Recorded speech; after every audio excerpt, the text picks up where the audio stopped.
Well, hello, and welcome to the Friday Show. It's the Friday Show. Joining me, as I do most Fridays, it's comedians Kristen Finnegan, Ophir, Eisenberg, and we had a great conversation, as we always do, recapping our show last weekend and much, much more.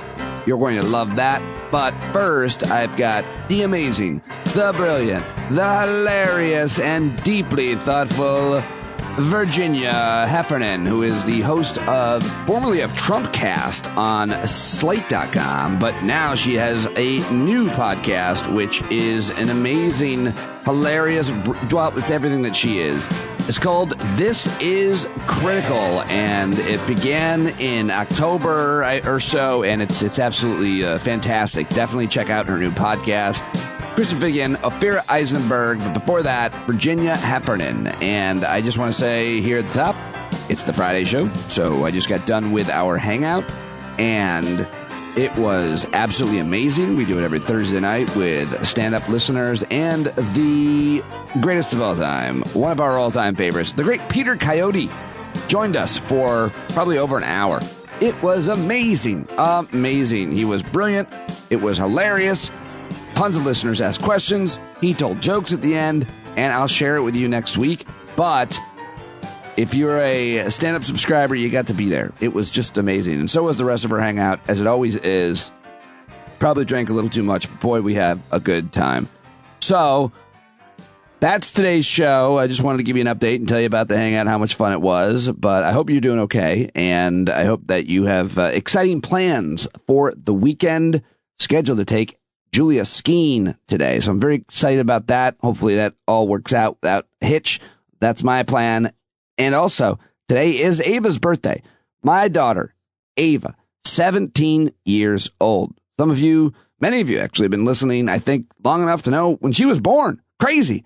So we're pretty excited to celebrate Ava, pretty excited to go skiing with Julia, and I'm really excited to share today's podcast with you. So let's get to it, shall we?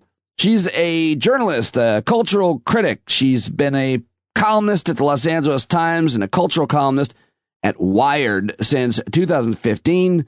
She worked at the New York Times from 2003 to 2011 as a staff writer, first as a television critic, then as a magazine columnist, then as an opinion writer. She's worked as a senior editor for Harper's, a founding editor of Talk, and TV critic for Slate.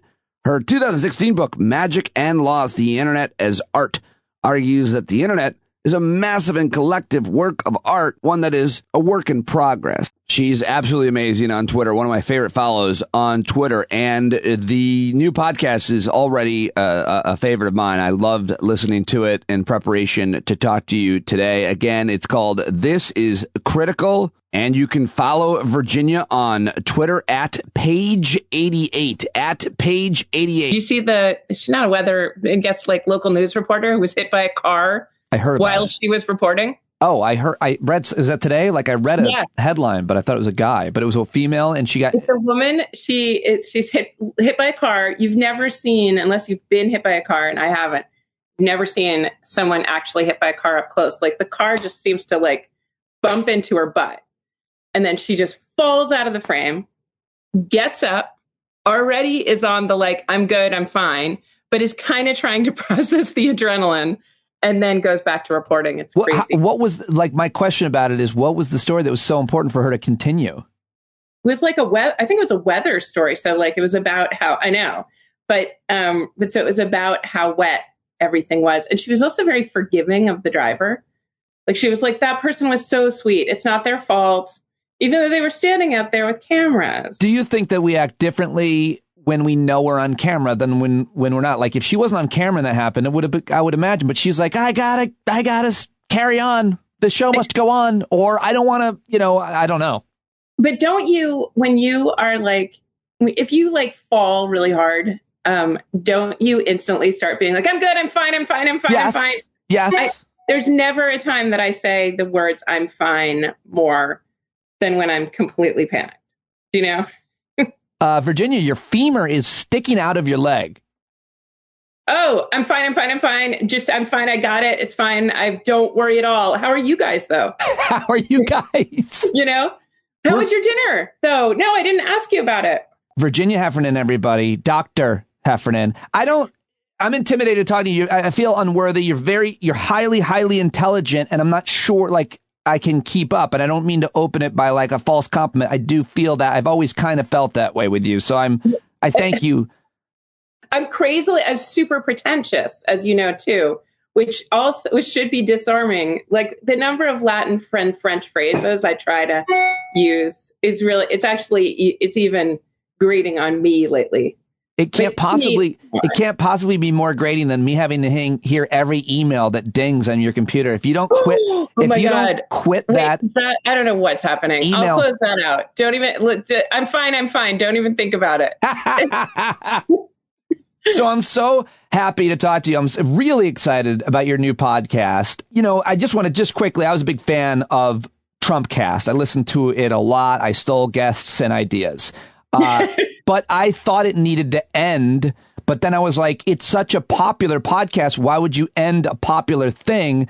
Clearly you thought it needed to end, or maybe I've got it wrong. And I'm very excited about This Is Critical. But could you talk to me about the ending of one and beginning of a new?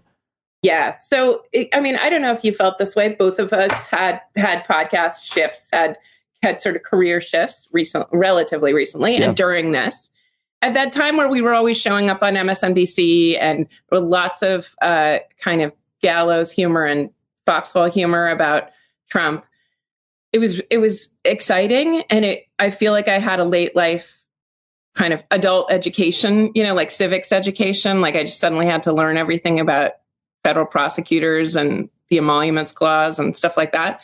But it was also so much constant cortisol and adrenaline that I made a promise to myself that if we got out of it, to be fair to myself in the height of the pandemic and fair to my family, I would acknowledge if we got a new president and we got a vaccine, that life had changed. I wouldn't stay stuck in that position of panic.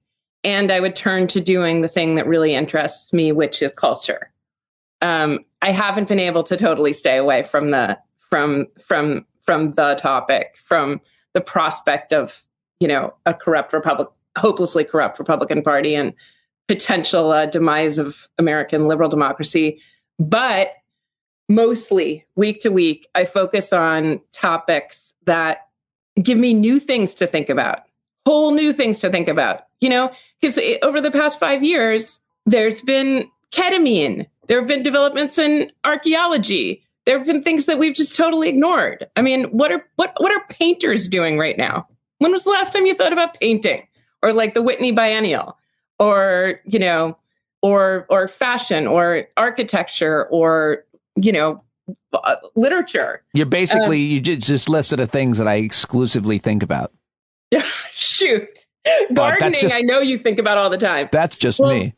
There were some things that I hadn't thought about, and I was really eager to find out, what was going on in those fields. And, the podcast has just been super interesting. Yeah, I'm so glad that it's interesting to hear your explanation, but it's like, I thought you were one of the best thinkers on all things, frankly, but certainly on Trump and politics. And I was really interested to see always who you're interviewing, the angles you're taking, all your tweets about it. But I will also say there's a lot of smart people talking about that. Yeah. When I found out that you weren't going to that you were ending Trump, I was like, well, what's next? And what's next is This Is Critical. And it's great to have someone with your background and with your intelligence and your amazing, entertaining, hilarious, and interesting way of presenting it, talking about these other issues that, as you said, we really did forget about, or they certainly were undercovered, and they're all so important. And Trump sucked everything out and continues to, the situation that we're in with COVID and with democracy dying. But it's so important that we do learn about these other things because life is bigger. And so that's what you're doing. Or what are you doing on This Is Critical? So, all right, what in addition to thinking that I wanted to take a breath by treating culture, which is really the only thing I have any training to talk about. We all, I think, had to pick up politics on the fly and some, details about federal law. And I refer to emoluments because, those periods that we went through where we had in our head all these Russian names and Robert Mueller's history and, what exactly had happened in the Saturday Night Massacre. Yeah. You get sort of try to get some instant mastery over a subject, but I couldn't really always fall back on stuff I'd read deeply in. And so culture was a natural place to land. The other conclusion that I came to after Trumpcast, and my first episode on Trumpcast as a guest, Jacob Weisberg asked me on, was because I had seen every episode of The Apprentice when I was a TV critic of the New York Times when the show was flying high. I hadn't seen the later Celebrity Apprentices, but he had me on. Do you remember my appearance? Sorry? Do you remember my appearance? You were on The Apprentice? You were probably on Celebrity Apprentice. Thank you, but no, I'm G-list. No, it was the season finale, and it was the assignment was to do a fundraiser for a nonprofit or whatever, and they decided to do a comedy show, and they found me, and I hosted it. And my story about that was, at the time, they said, it was 2004, Mr. Trump is going to be here soon. Would you like to meet him? They asked me and the other comedians, and I said, does he want to meet us? And they said, not necessarily, but we can arrange for you to meet him. And I looked at the other comedians, and I was kind of the veteran in the group, and I was just like, I'm good. Like, I don't have any, like, I thought he was just such a creepy, horrible person. I wanted to be on that show because it was on NBC and it was the season finale. But at that point in 2004, I had no interest in meeting him. And if he was in the audience, I did plan to make fun of him, but he didn't show up in the audience. Okay, very nice. And if you had made fun of him, that would have been well before Obama spoofing him at the White House Correspondents' Dinner. So maybe you would have been in his sights and we would have been spared all of this. I actually think there's a case to be made. It's my fault. Maybe I did see maybe I didn't see every. I was just trying to impress you and crowbar that in. Right.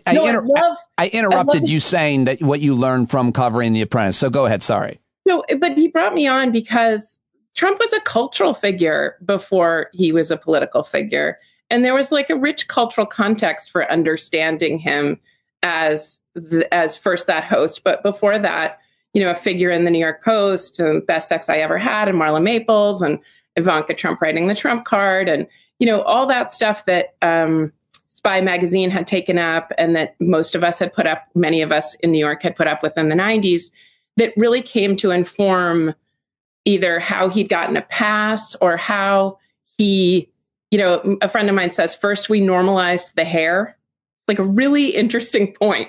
It sounds like a joke, but it's a really interesting point. Once we accepted that wasn't a way that a man could look in high office with his hair and his tan and cream and all these peacocking things and the long ties, once our eyes got used to that, it felt like a sort of slippery slope to like this uncanny thing is happening, but we're going to start making sense of it. And those were cultural operations.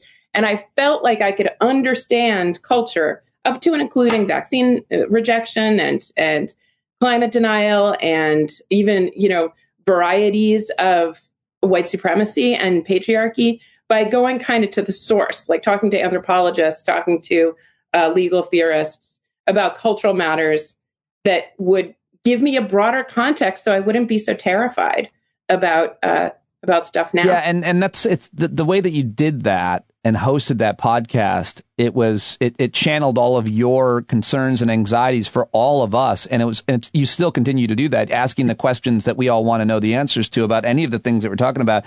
I'm sure it must have been tough to end that, or maybe not in a way, but you listeners like me probably reached out and said thank you for all the work you did helping us deal with this and understand it throughout, right?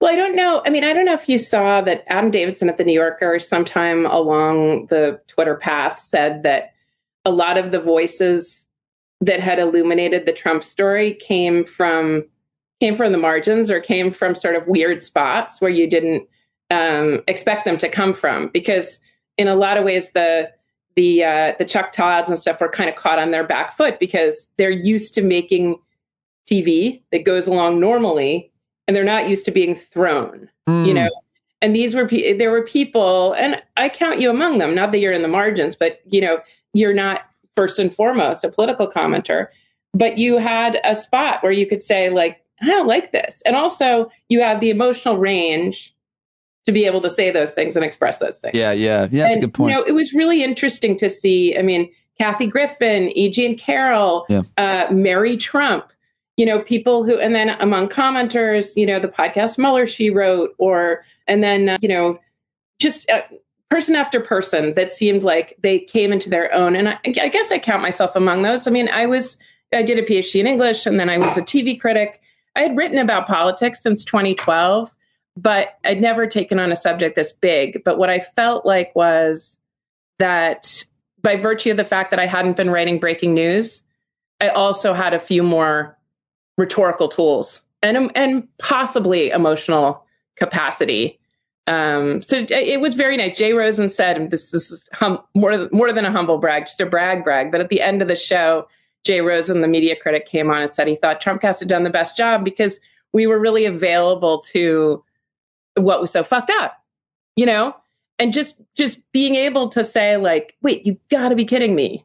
And a lot of the guests were speechless too, and a lot of them would go off the mic and just say, really, every headline should be like, holy fucking shit. Yeah. Like, right? Yep. And I think it was good to be able to register that. And I think comedians did a great job, you especially. Thank you. I think Alex Jones doesn't get enough credit during the Trump. Yeah, he really doesn't. I mean, that guy has emotional capacity to beat the band. He's getting it now, though. He seems to be. Tucker Carlson said he is a more important journalist than, who did he say? CBS's Margaret Brennan. He compared them. Anyway.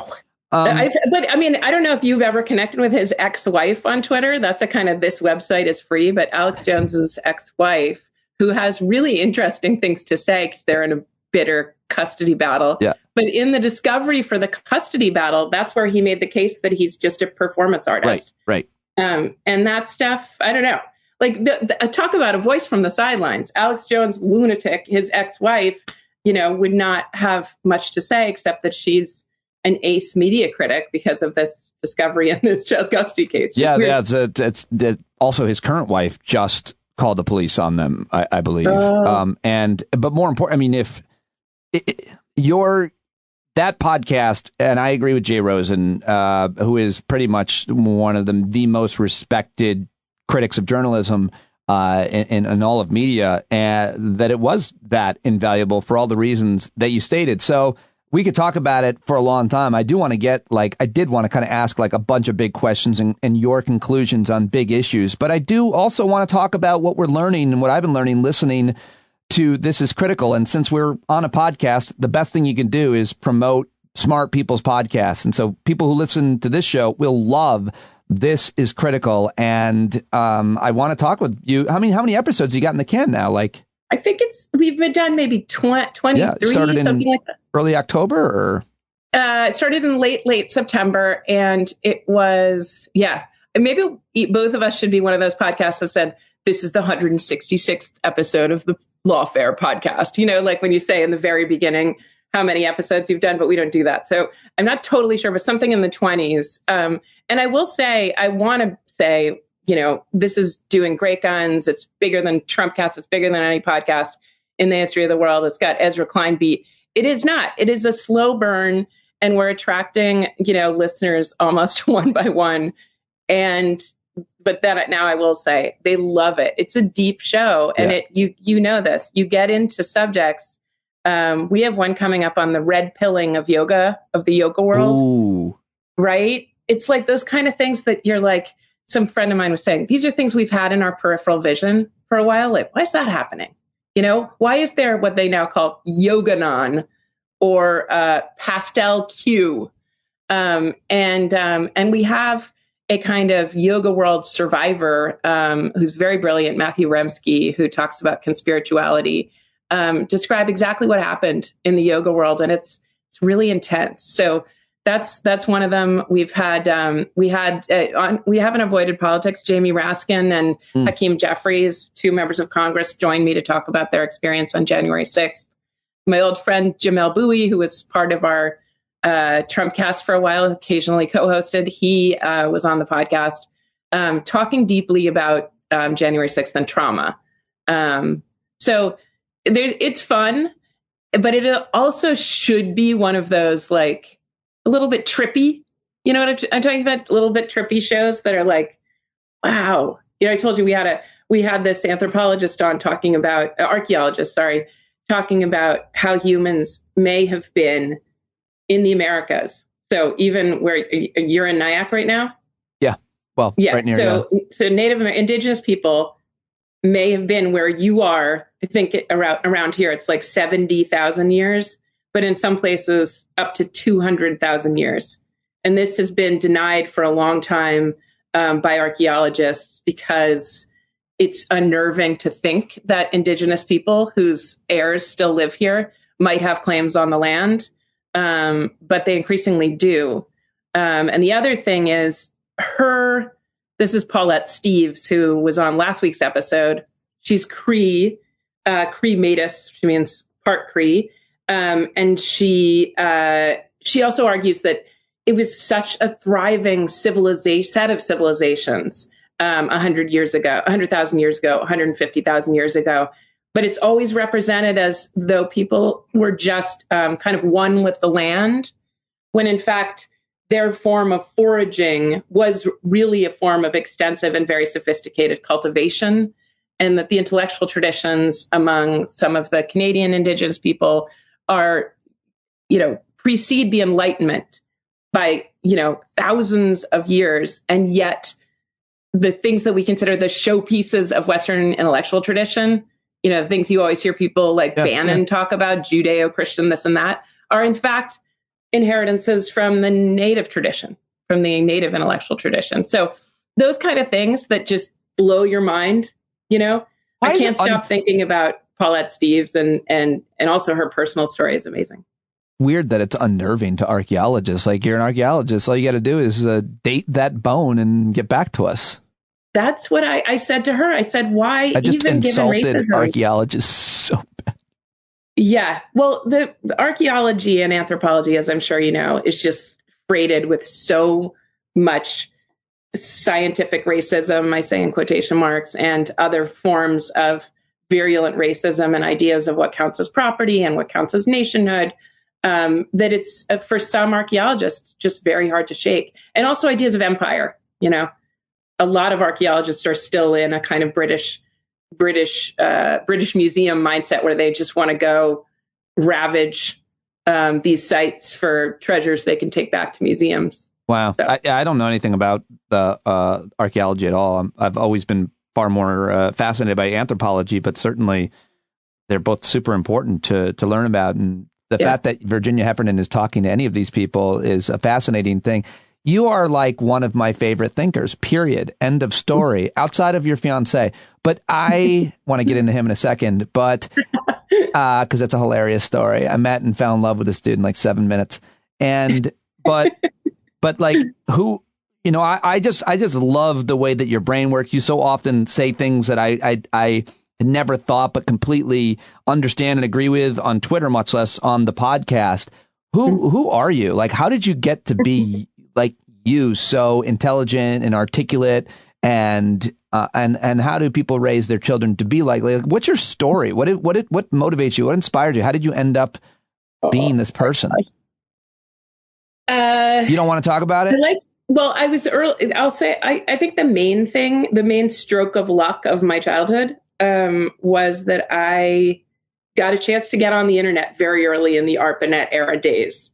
So I was 10, and the local college, Dartmouth College, set up a mainframe in town so that people could call in for younger listeners, which is probably everyone. These are these like heaving rhinoceroses that just, I don't know, they're like, they're just like, I don't know what's in them. You know how you wonder, like, what do data places look like? This looks like the actual internet to me.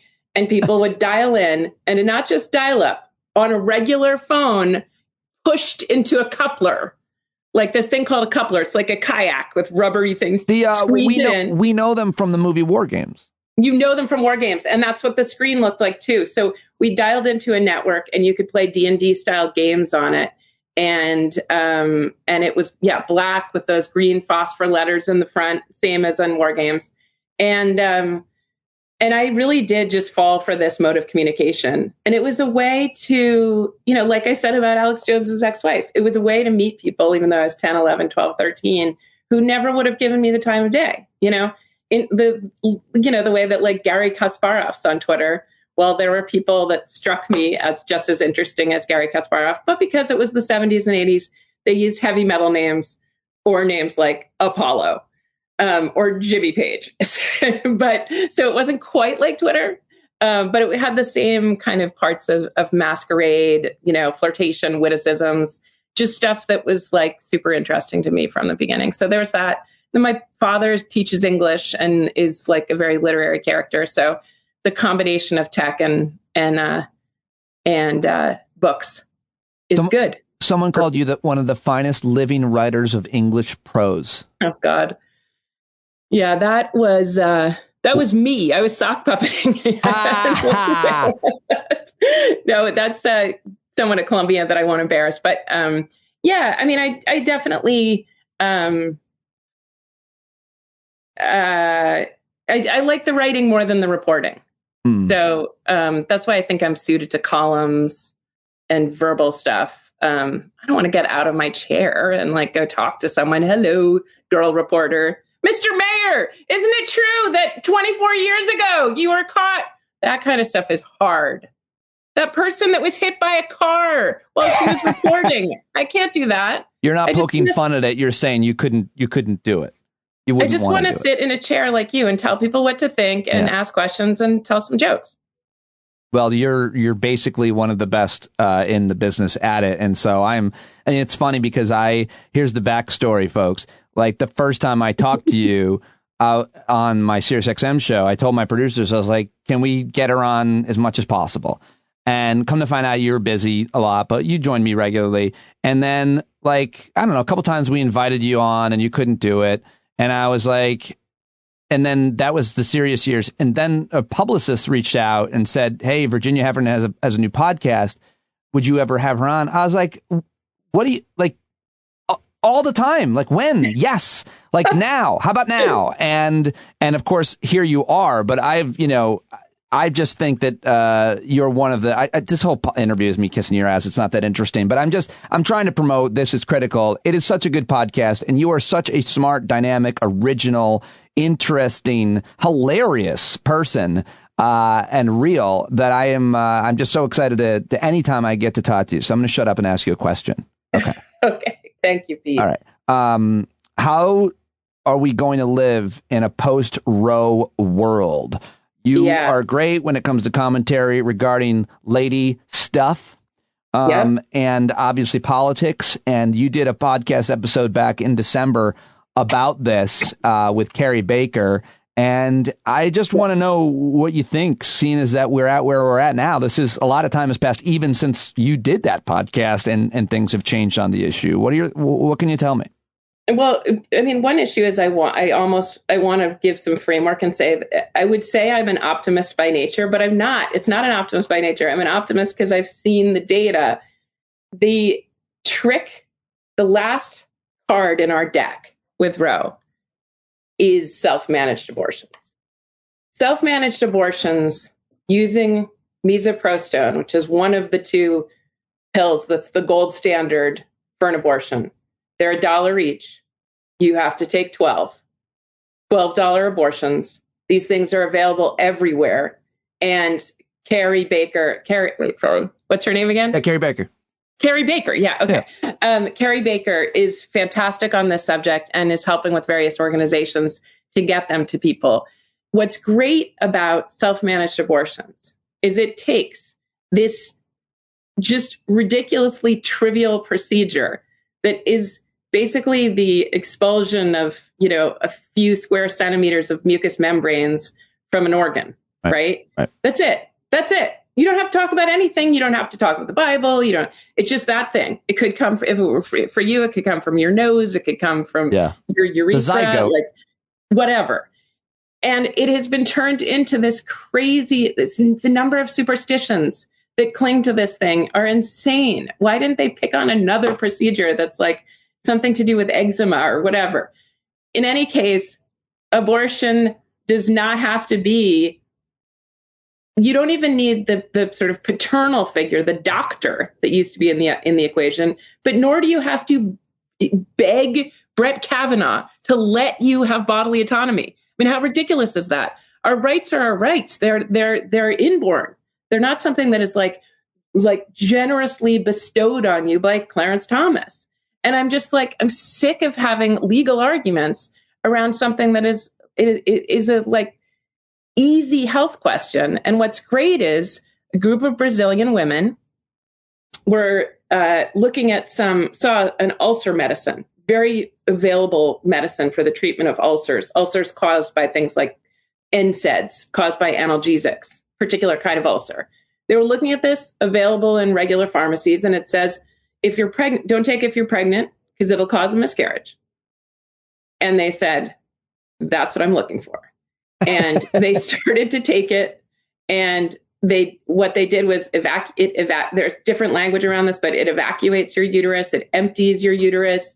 Some people call it jump-starting your period. But all these things are more accurate than whatever Operation Rescue wants you to believe about these mucous membranes. So what was great on that show was just having a really just common sense conversation about getting meso to the people who need it, and helping them with self-managed abortions, which, by the way, during the pandemic, every single abortion that the National Health Service provides in England has been self-managed telemedicine. They instantly went to it. It is so simple and so easy and so safe and so cheap that this is the future. So there's two questions. One is a physiological or medical question. The other is somewhat political. But basically, I've kind of been thinking this and saying this ever since I read before Ireland legalized abortion. Yeah, this isn't too long ago. They had drones dropping the day after pill. They were delivering pills to women because it was a loophole, a workaround that wasn't illegal. And what I've thought that has continued to make me think, and I've talked with, women's reproductive rights activists and even doctors about this.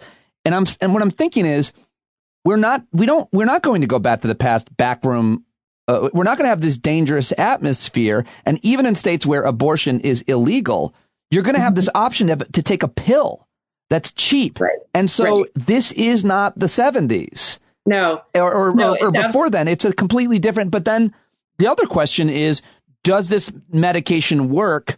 It only works during a certain window of time after conception, maybe, or before conception even, right after sex. And so what if you're, No. Sorry, you're talking about the day after pill. This works up to, I think it's 8 weeks. So it works when it works up 6 or 8 weeks. But what happens after? But what are the options then after that period of time? And because a lot of women don't know they're pregnant at that point, right? This is not the Texas. Like it's got to be. It's before you're pregnant. Well, I don't know what that is now at 5 or 6 weeks. This gives you a bigger window, and most people will have missed 2 periods, right? So usually that's how you know. But it's true that later abortions are difficult, and we still, that's been a question for a long time. But this fits in place of surgical abortions. In most places, the time you had to have a surgical abortion is the same time it takes to do one self-managed one with meso. So, this is not the morning after pill or the week after pill.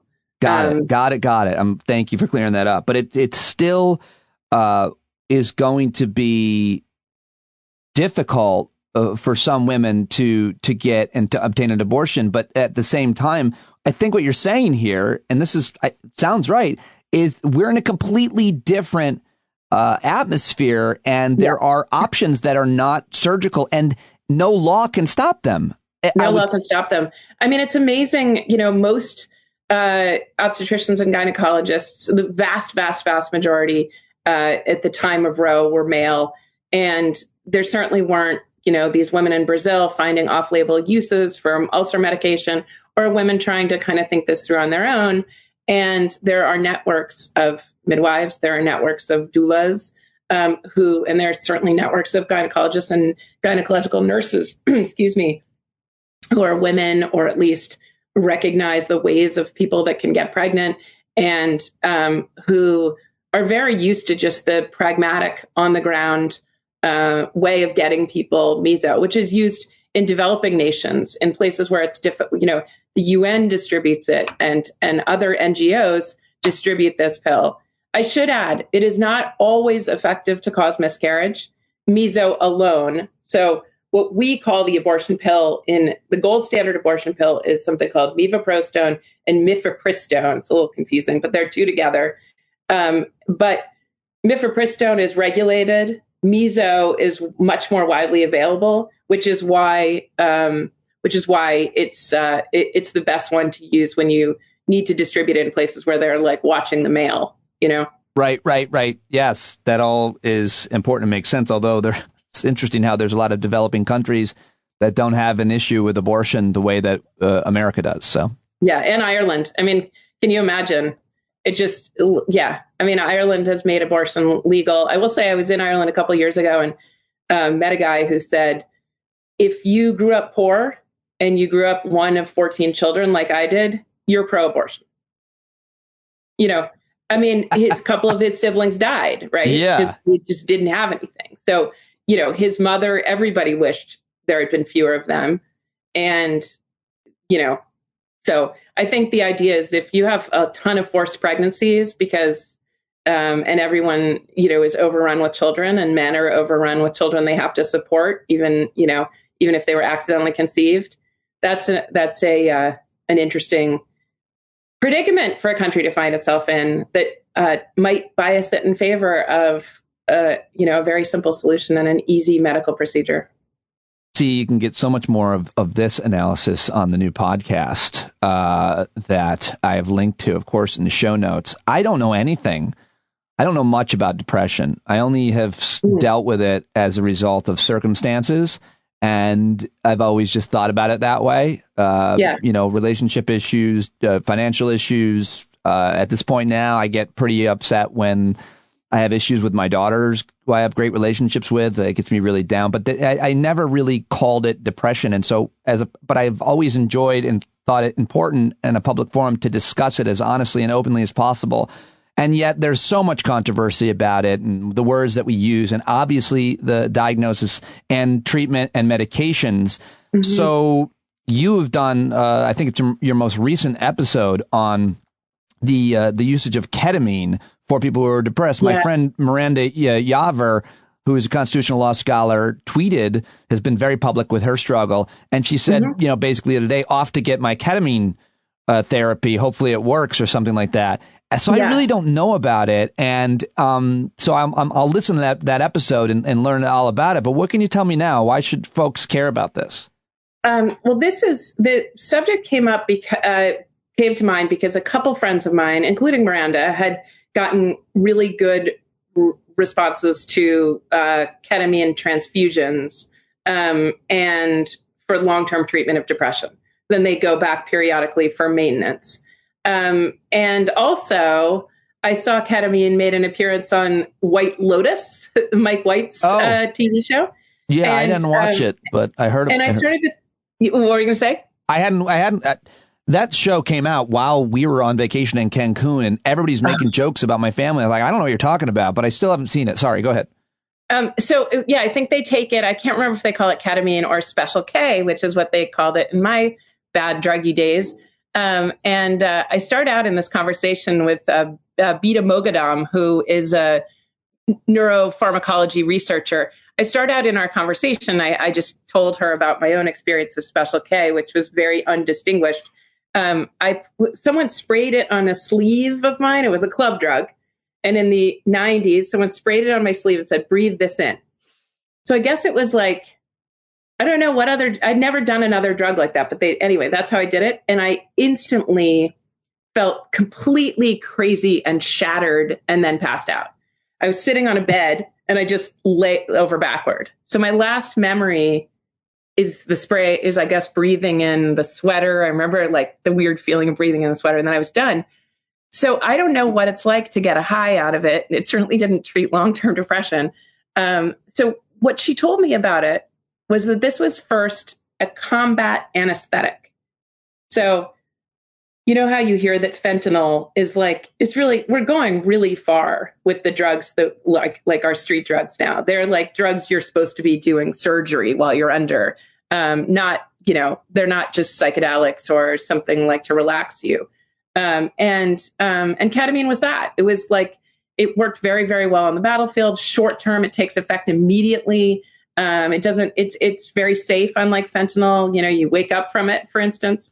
But the other thing she said that blew my mind is that ketamine is a pro-psychotic, not an antipsychotic, pro-psychotic. So you find yourself on a certain day, you need a little more psychosis in your life.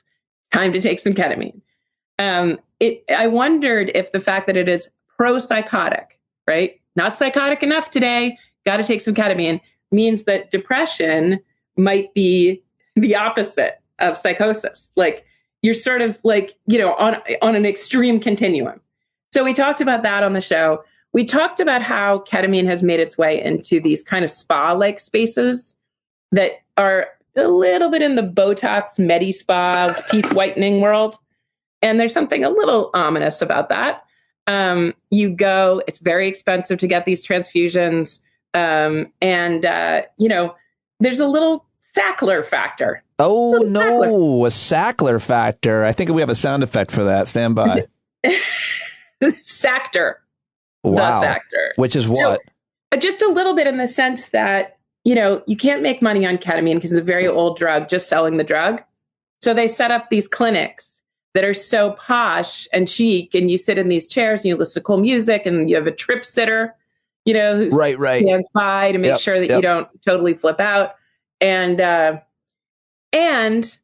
what Beta says is that some studies show it's no more effective than placebo. But she, like I do, know people who've gotten great treatments from it, and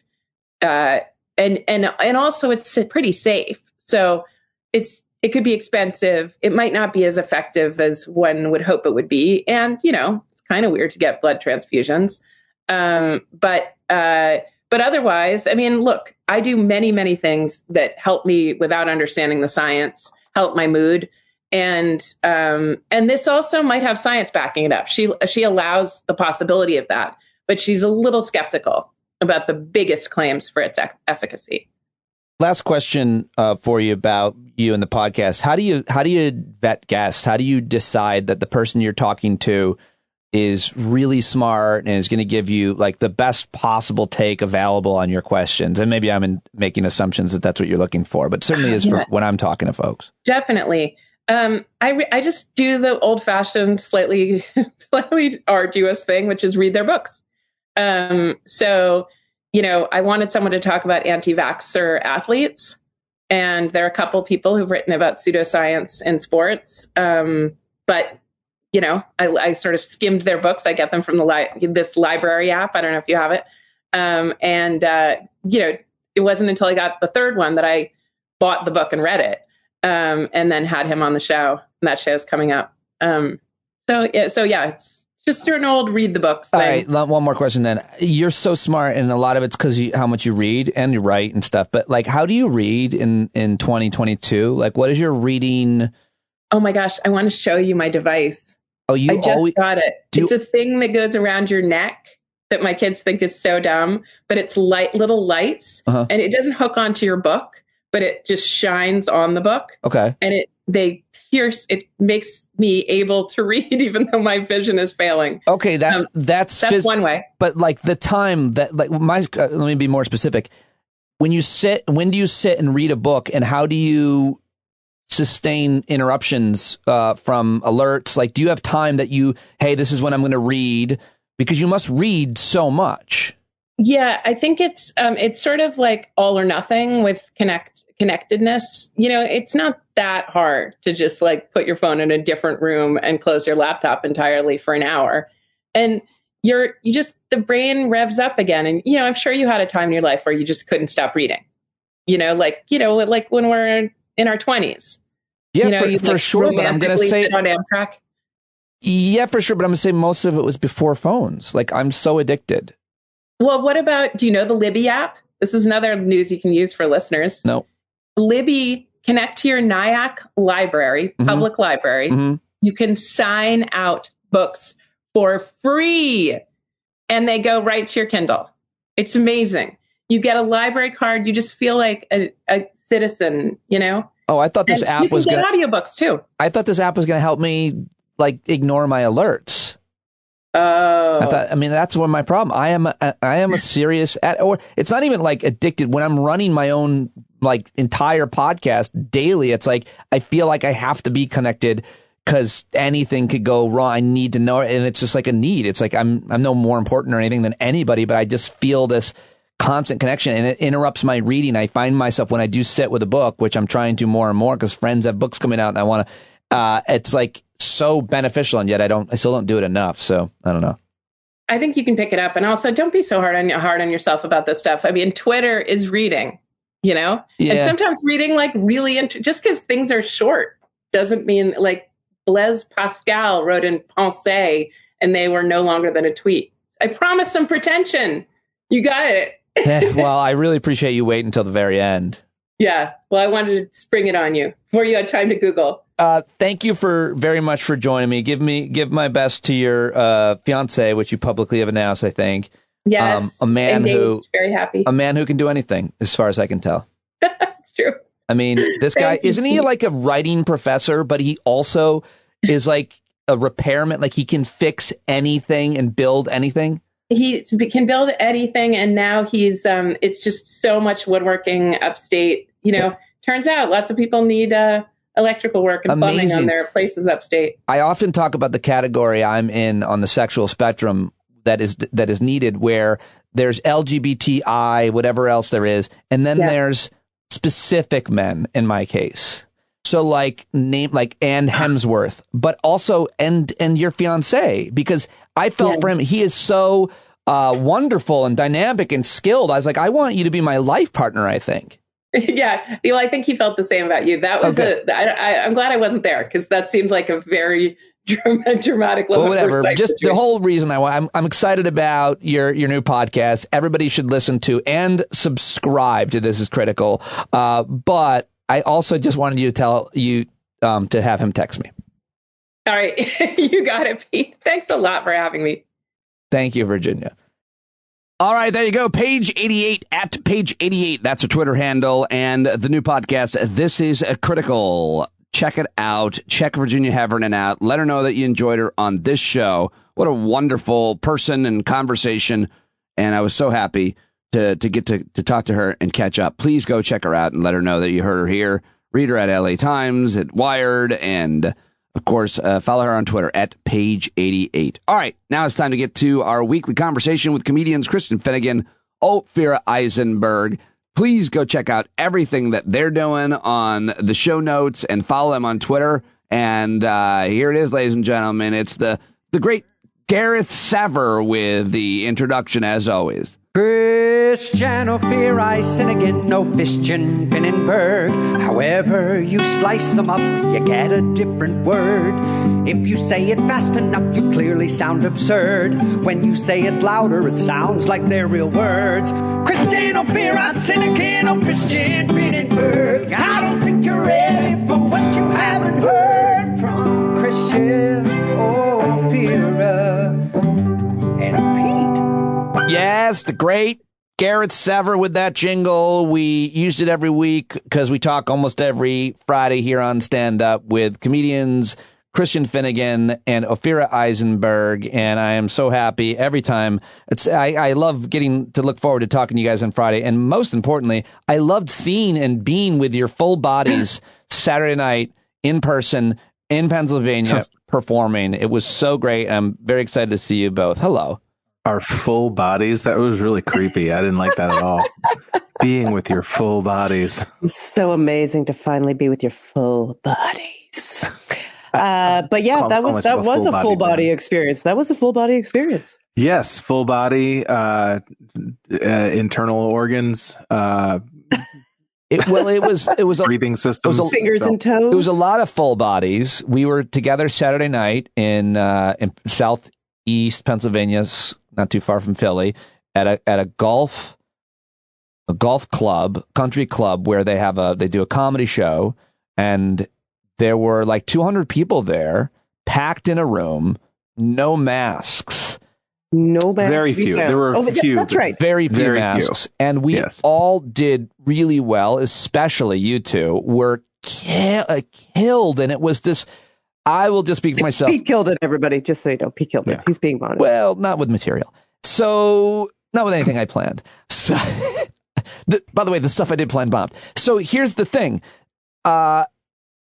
It was such a fun experience to be out and to have a great performance that I kind of look past the fact that I'm probably going to get COVID. Yet it's almost a week later, and I don't think any of us have tested positive for COVID. What were your feelings? No, I took a PCR test, got it yesterday. Clean as a whistle. I mean, I'm basically every symptom possible, but I have not tested positive. Oh, really? Yeah. You have symptoms? Oh, yeah. Can you taste and smell? Yeah, I can. Okay. Yeah.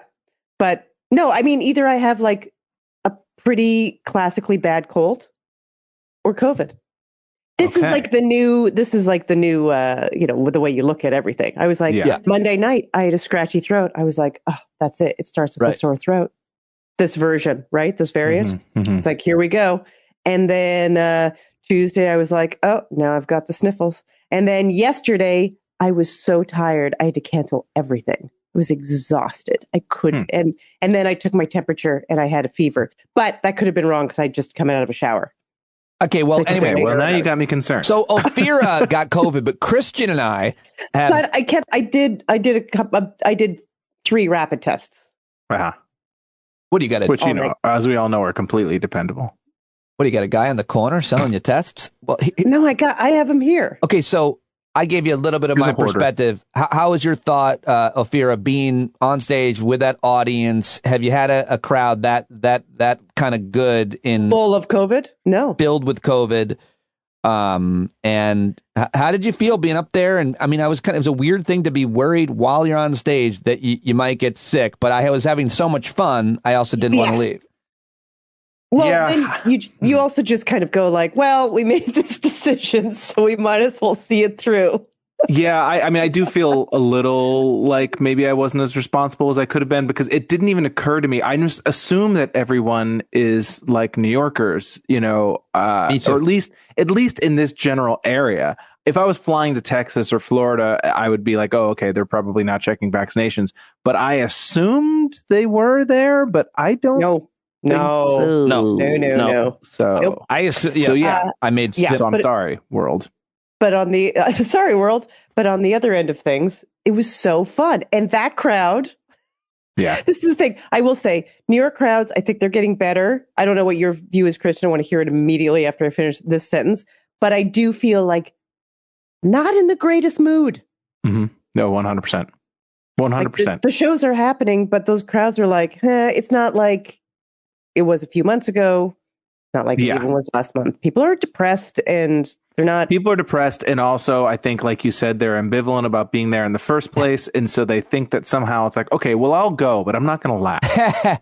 Like that'll be my safety precaution is that I will not open my mouth to laugh ever.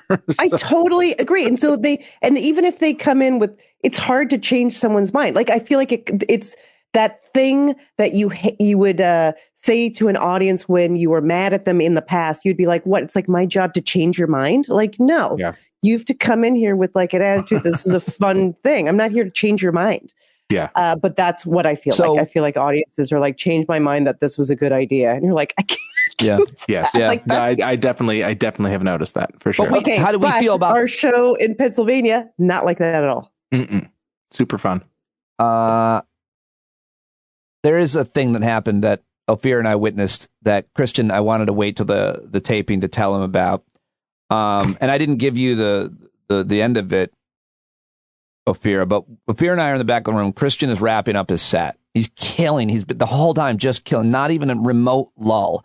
And in the end of his set, he does a bit about living across the street from an elementary school in New York City. And basically the bit is talking about how it's a pedophile's dream. It's a Yeah, it's a glorified pedophile joke. It's not even that glorified. It's just a straight up pedophile It's really funny for a lot of different reasons. At that joke, I do feel several of Ophira's fans got up the over 80 crowd and over left. 80 years old. And the reason we think they were Ophira's fans is because they look like they had several tote bags, if you know what I mean. These were NPR ladies, if you know what I mean. Yeah. So I go to Ophira, hey, I think that woman was like turned off by that joke, which really wasn't, I don't think, offensive. I thought it was just funny. And so I followed her out. You followed her? Followed her out. She was masked, one of the few. And her friend came out, and I acted like I was on the phone to listen to see what they were saying. Oh, God. What she said was, that guy's hilarious, but I need a cigarette.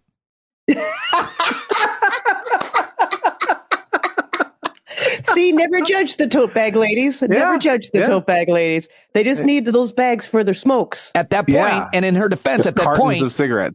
In her defense and in Christian's defense, at that point, the show had been almost an hour and a half, and Christian was going last and was killing the whole time. But this lady couldn't take it anymore. She needed a fix.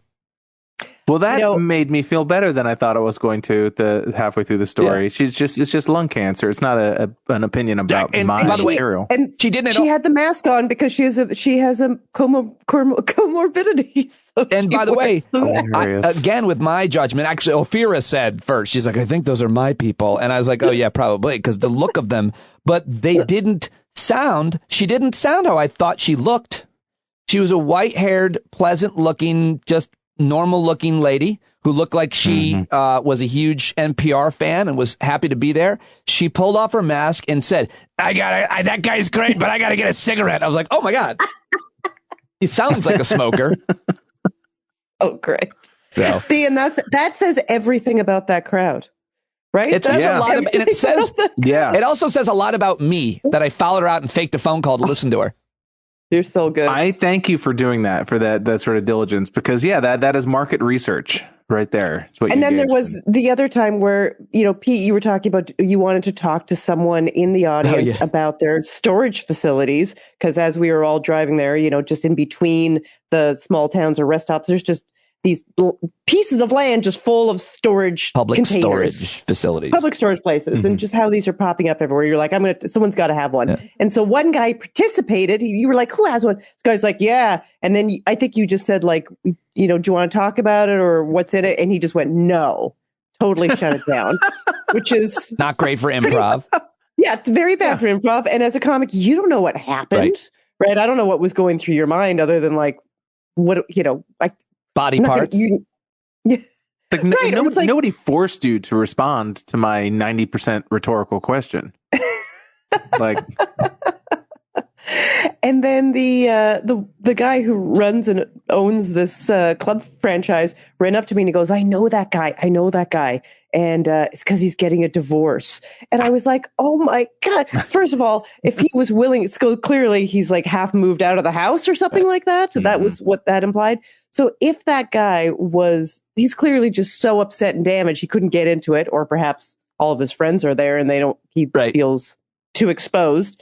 But on the other side, that would have been the greatest improv back and forth ever. Yeah, I know. Yeah. Well, fresh. And we found out something else. Who's getting those storage spaces post-quarantine? People that have their marriage has fallen apart. And we also found out how little comedy I write, because most of my material was from things I experienced or saw on the way to the gig. I mean, does that ever work though? I mean, and I say sometimes you have to do that because it's like something occurs to you that's hilarious, and I really just want to work on stage, and it probably isn't going to go that great or whatever, but it's the germ or the seed of a future good solid joke. But to me, generally the stuff that goes well is either stuff that's genuinely improv, that's like, or that's written material. Yes. But the stuff that's sort of half thought of because you're in your head so much about it, trying to remember what it was that you thought was funny 40 minutes ago, that it becomes impossible. Yes. However, give me the exact wording of how you described the windows of this country club room that we were in. Oh, so we're performing in this banquet room, event room, in a country club, and it had windows in it that were, decorated. They had window dressings that were like a golden kind of curtain. And I think I said something like, these windows look like they were decorated by a mix of George Washington and Nazis or something. Something like that. But it was less about the joke and more about perfect. It looking it worked. Kind of, because it was both stately and like clearly white. Yeah, and the fake chandeliers. Yeah, the whole setup. Christian also had so good, and we also made fun of the poor lighting at the event, and it was real funny when Christian went. He said, "This light, the best part of the light is like at my feet. Am I supposed to like crouch into it to do my set so you can see me?" There was a big purple floodlight, not even just a regular, like a purple light. I have no idea why.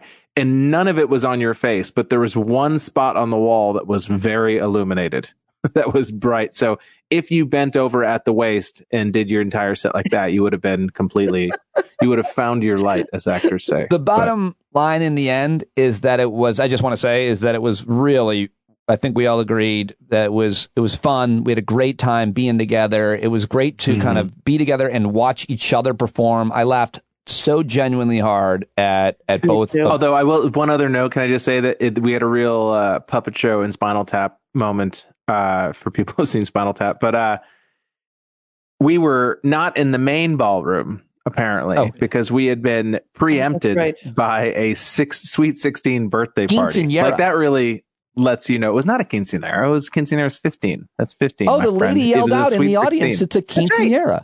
Oh, okay. Well, then it was a quinceanera or whatever. But none of those kids seemed Latino. They seemed very white. I agree with that. Yeah. I saw only white kids, but whatever. But that gives you an idea of where you are in the cultural pecking order. Yeah. That it's like, sorry guys, Ashley's birthday is tonight, so we have to move you into the they side. They rented us out.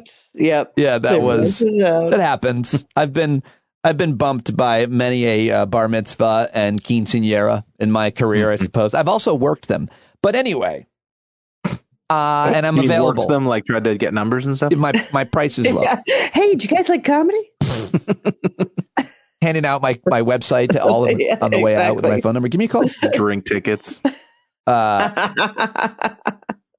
So who wants to try smoking? So anyway, I just want to say I'm looking really forward to our future dates, and hopefully things will have changed with COVID and the pandemic, and to kind of change the paradigm that you described about audiences and energy, because we can fill up a room or probably soon a small theater and absolutely destroy. It was such a strong show. We were so good, and I'm so excited. It was a great show. Yeah. It really was. The crowd was awesome. Yeah.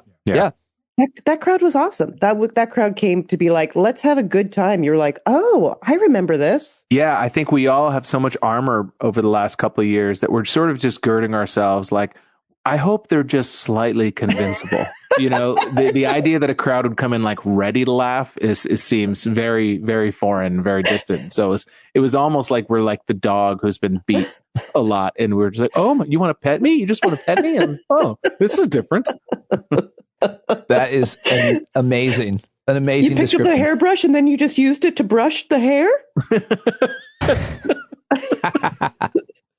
So, do we want to say anything else about that gig or future gigs and performing with each other? Should we move on? We just want to do it more. It's very rare. This is what I want to let people know, that it is very rare that three comics who perform on the same show and the same show by looking at each other going, hey, this was great. Loved all of each other's sets. We should do it again. Usually there's an immediate problem. Yeah. And it's very rare to do a set where all three people have great sets and feel happy and positive about it after the fact. Like it was, it's nice. It was nice. I mean, obviously you want to have a good set yourself. I mean, that's the most important thing to your ego. And what happened? What just happened? That's a weird moment. Put me back. You put me backstage. Oh, I was. wow, I guess you were not happy with my set. And I didn't realize I can put someone in a box. That changes this entire. But was I still recording? Because I was still talking. No, it stopped. Oh, no. We couldn't hear you anymore. And I was like, me and Ophir were like, what just happened? And I realized I've got an eject button. You were fucking blathering on. Yep. I don't blame you at all. I think that was a wrap it up. So clearly. sorry. I love that. That was wild.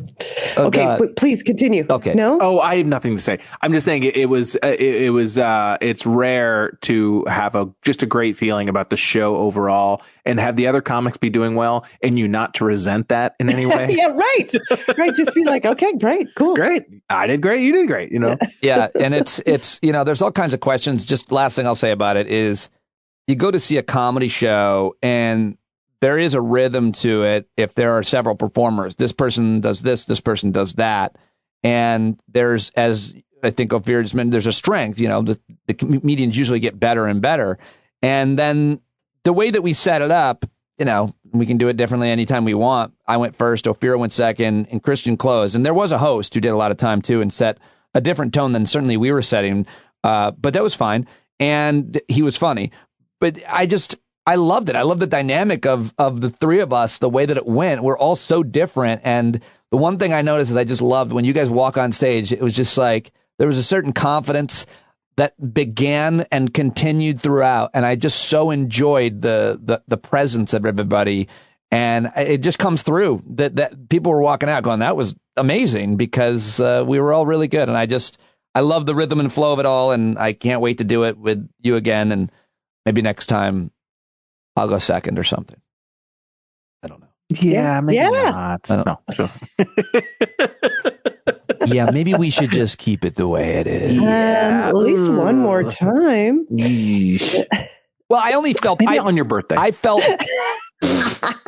bad that only that Christian, that there's somebody that has to go. It's a tougher spot. It's just tougher. The audience is more tired. And you go on with like 45 minutes in, it's just a harder spot, which is why they put the strongest comedian in that spot. But, giving you the opportunity to have the fresher audience, if ever. That was the only thing. Oh, I mean, there's pros and cons to all of it. I mean, So how was your week in New York City with COVID? How's that new mayor doing? And Christian is in Queens and Ophir is in Brooklyn, although sometimes Christian is in the woods and upstate. But how are things in New York City? Are there any changes that you can notice? Well, I will say, now that the mayor mentioned that, we're so victorious, right? The mayor just like, what a great job he did. They did. Who did? I mean, yeah, I'm worried that he's so shameless that he's going to be a huge success.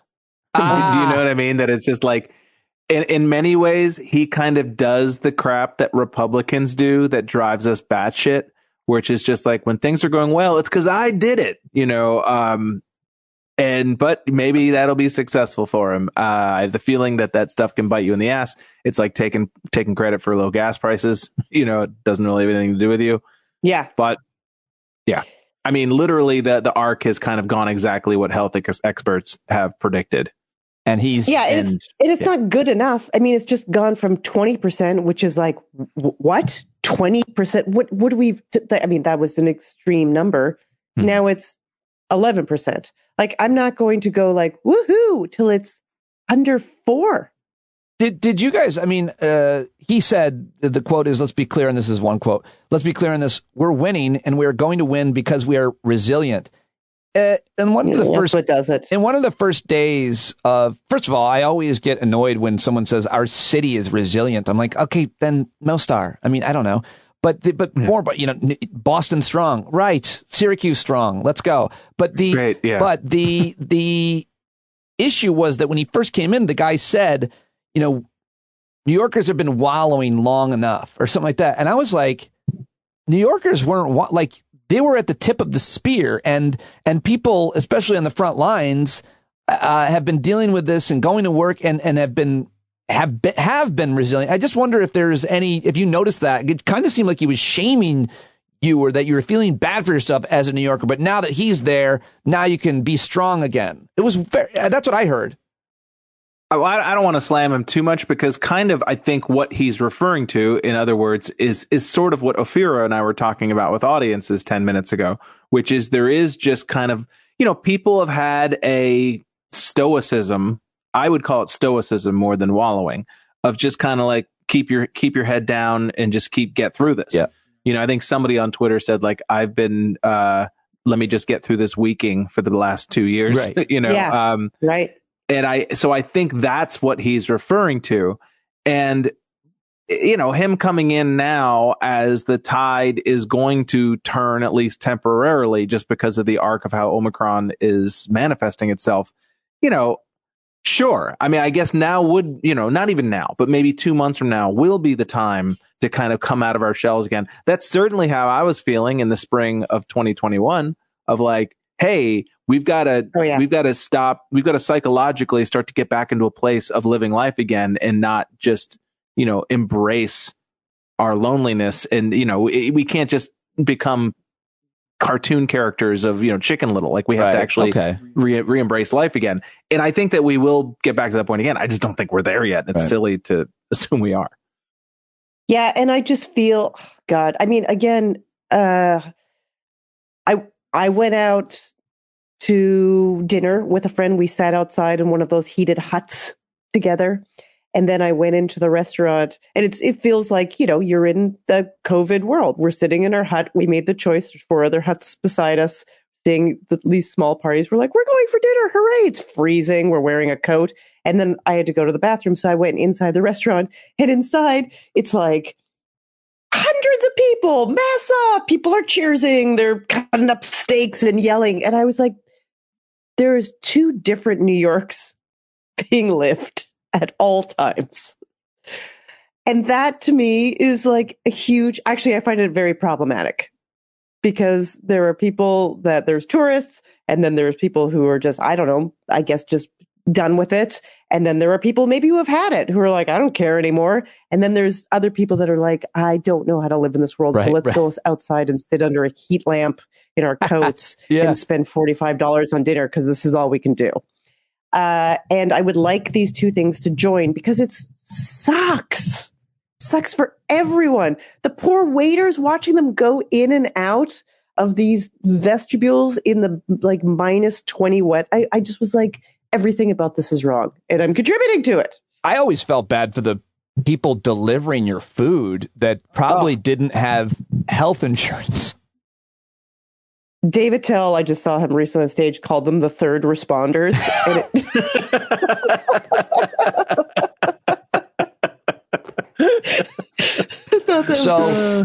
all right, I'll let you go both. But first, I want you to participate in a new segment called Unpack This Tweet You Tweeted. Oh, God. Oh, boy. Right. Boy. I love both these tweets from both of you. Let's start with Ophira. You could also say pass.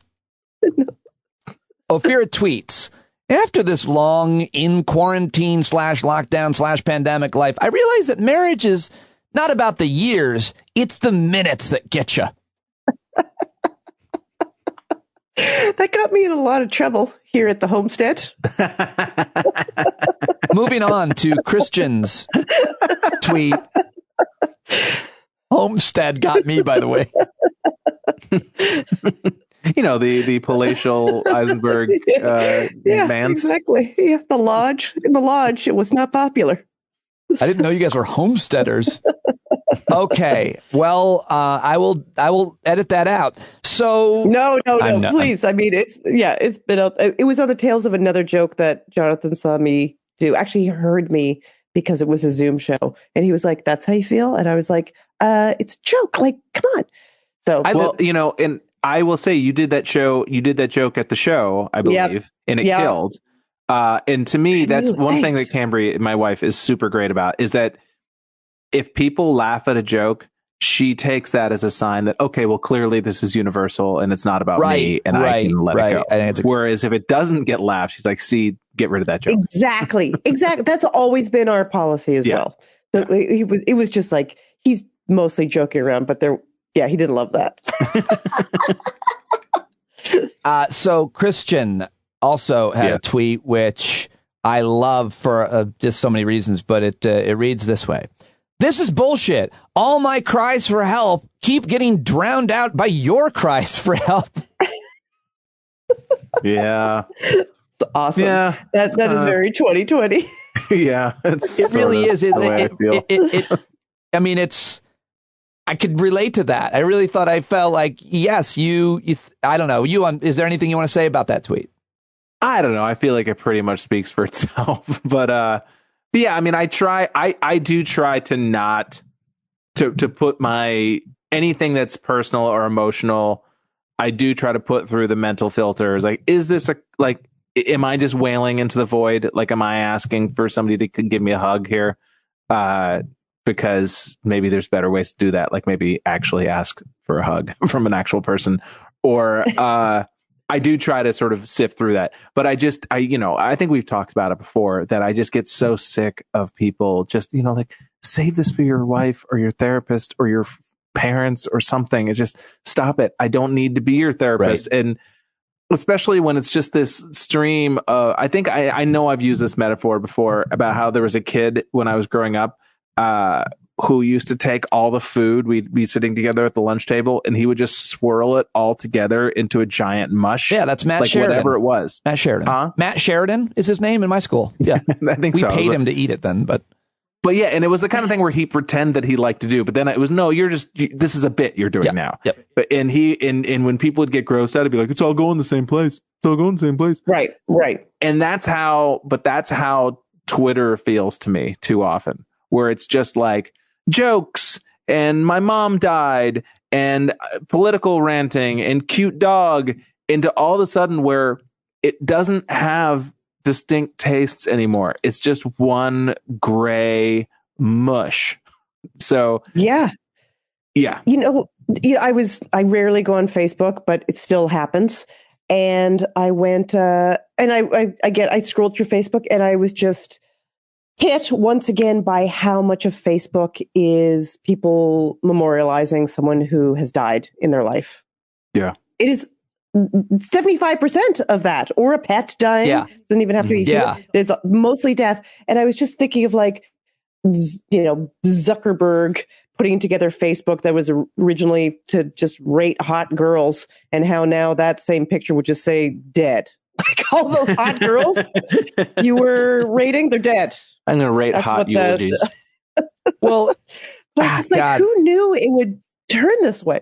I have mixed emotions about people posting on social media about their losses, because I absolutely get it and think it's wonderful often, but I don't want to see it because I was having a good day and I'm going through Twitter or Facebook and I see this amazing tribute to your dog or your parent, and it makes me so sad. And that's social media, I guess, in general. So I would never be critical of somebody, and I probably would do it myself at some point. We all do it to a degree. I mean, that's sort of the joke of that tweet, is that it's like, it annoys me that these people do these things, but like, I do it myself, and yeah, it's everybody talking, nobody listening, as we've discussed.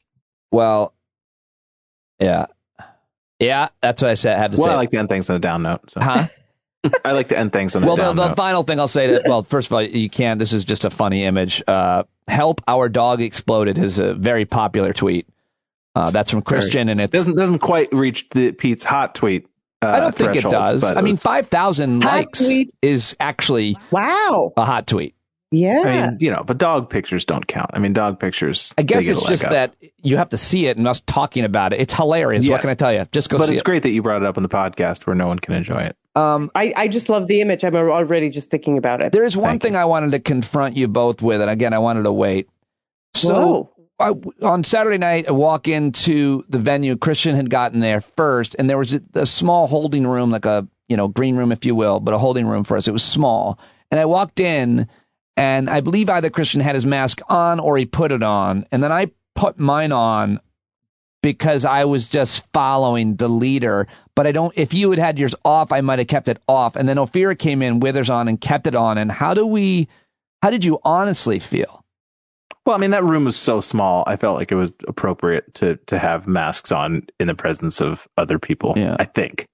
But I kind of follow the leader, and I don't feel bad about that at all. It's like, because I'm triple vaxxed, I'm not super concerned about myself getting COVID, but I do think that the wearing of the mask, people talk about virtue signaling. It's like, well, sometimes virtues need to be signaled. Yes. And I think it's a subtle way of letting the people know around I take this seriously.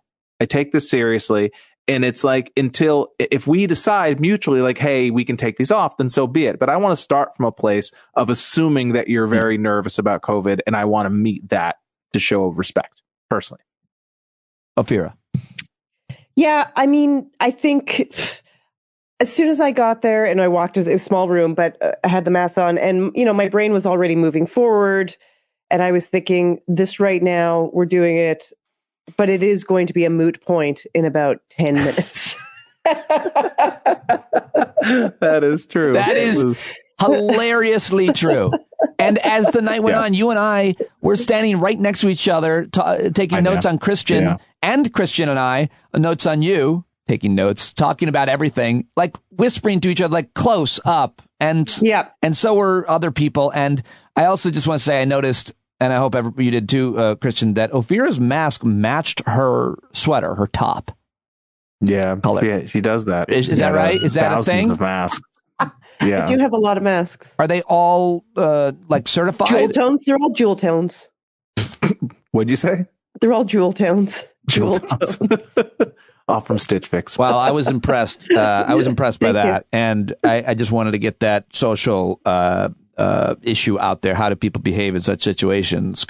Yeah, I mean, honestly, we should have just worn the mask the entire time. And in theory, I guess we should have gone up to the stage. The second you hit the stage, you take the mask on. The second you leave the stage, you put the mask back on. That would have been the closest to something. But also, I do think that there was a level of like, oh, then we're really putting a wall up between us and the audience members, none of whom, and maybe we should have anyway, but it's kind of like, it would have felt like I'm different than you people. Yes, I agree with that. A lot. You're right. Somehow. You're right. Yeah, that's a great point, and I think I felt that too. I don't think I thought as much about it, but that's now that I do. Yeah, for sure. I'm better. Yeah. And by the way, they say, when in Rome, get COVID. Yeah. I will say this is one interaction I had. There was a woman that was working in an office beside the showroom. Like she was part of the golf club, I believe, working their event person.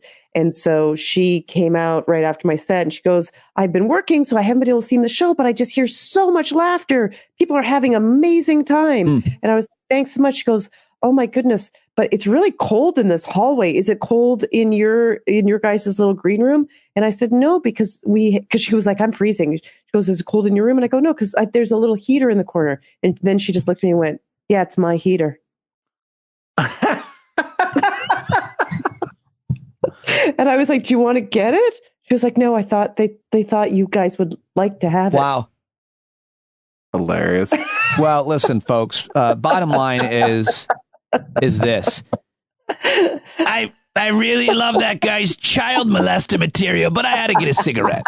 Everything was great. It's a lot of mixed messages. You know what, Pennsylvania? A lot of mixed messages. That's what I like about you, in a good way. The second message was actually better every time. Ophir, Eisenberg, Christian Finnegan, thank you guys as always. That was awesome. My Peter. Thanks, Pete. All right. Thank you, Ophir Eisenberg, Christian Finnegan. Amazing as always. Thank you both. And go check them out on Twitter. Let them know you heard them on today's show at Ophira E, as well as on Instagram, and at Christ Finnegan. And check everything out they're doing in the show notes. Well, folks, that's the end of another week here on Stand Up Pete Dominic. So great to see so many of you. Over 80 people. I think it was 81 at one point at tonight's hangout with Peter Coyote. I'll share the audio with everybody else next week. But boy, was that amazing. And a great week of shows. Thank you for all of your support. Thank you for all of your tweets. It's always amazing when you tweet about the show. So many of you do that every day, and I get to share that, and it promotes the show. It's so helpful. So thank you very, very much. Thanks to all my guests this week. Thanks to Pete Coe and John Carroll and Garrett Sever and everybody who's contributed to the show in so many different ways.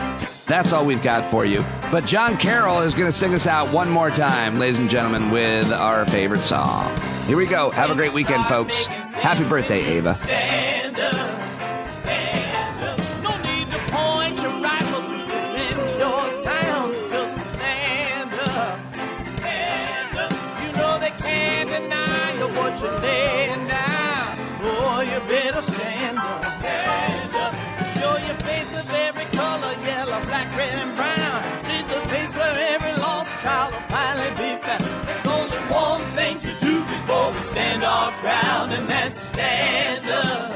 Stand up. Well, the founding fathers saw a land for all. They had to stand up. They had to stand up. They had a keen imagination for a crystal ball, drawing all the plans of a stand up. But all they had to go on was the time they were in, with other causes for laws, and since they weren't even sin, they knew that change was gonna come before the change could begin. They had to stand up. All right, they had to stand up. We got to stand up. We got to look the devil square in the eye. We gotta let him know it's his time to go, and make it clear when all we hear is a lie. Why you lying awake wondering where the money all went? It'll be the cost of freedom that'll go unspent. You can see him flee the scene of that experiment if you stand up. All right, we got to speak up, we got to reach up and raise your voice in every way you know how. Don't be toes up, you got to show up. Ain't no better time to do it but now. No need to pledge allegiance to no wanton tribe. Rise up, show obedience to the voice inside, and listen well and it'll tell you not to run and hide. It says stand